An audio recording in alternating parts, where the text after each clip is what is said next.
جی زما نوم نصر الله دی. موږ د جاني خیلونو تعلق لرو او دا 5م شپږم ځل دی چې موږ رزمک ته راځو او موږ سره ملګري تقریبا 13-14 کسان دي او موږ په ګاډي کې راځو. هر وخت لکه موږ ډله یې دغه حساب کتابي او رزمک ښکلی وطن دی او ښکلې فضاګانې دي پکې، امن و امان پکې زیات دی او موږ ډېر زیات خوشحاله یو. څومره ټایم وشو تاسو راوتي خپل ځای نه؟ یاره تقریبا پرون په 8 بجې باندې راوتي یو. او بیګا شپه کوم ځای کې وه؟ بیګا شپه مو په دې ګراوند کې وه. صحیح ده. دلته تاسو ځان سره ټینټ لګوئ، ګاډي کې وزګي؟ او دلته کې موږ سره تمام بندوبست دی، لکه ټینټ هم شته دی، خوراک څښاک سامان هم شته دی. بهر نه چې څوک راشي نو هغوی دلته څه کوي؟ هغوی ته سره ټینټ وغیره میلوي کرایه باندې؟ او بالکل بازار کې ټینټونه هم شته، کرایې ولې بسترې هم شته، هر څه پکې موجود. عام 100 روپۍ علي پیسې څو علي؟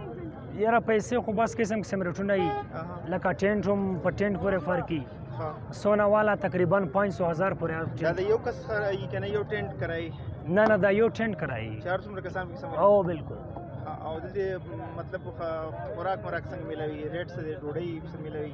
وریجې داسې ریټونه هم ښه دي، لکه بنو چې کم دی بنو کې خو لږ گزاره کېږي. موږ د بنو یو جاني خیل بنو سره تعلق لري، خو دلته کې لکه لږ کرایه زیاته راځي، بس بیا هم صحیح دي ریټونه. نو راتلو کې څه مسله خو نه وي؟ هېڅ مسله نشته. تاسو لوکل یې؟ لوکل مسله یې بهر کسان دپاره څه وایي چې هغوی راتلی شي په اسانه باندې؟ بالکل بهر کسان هم راتلی شي، سیکورټي بالکل فل انتظامات دي او انشاءالله ډېر پوره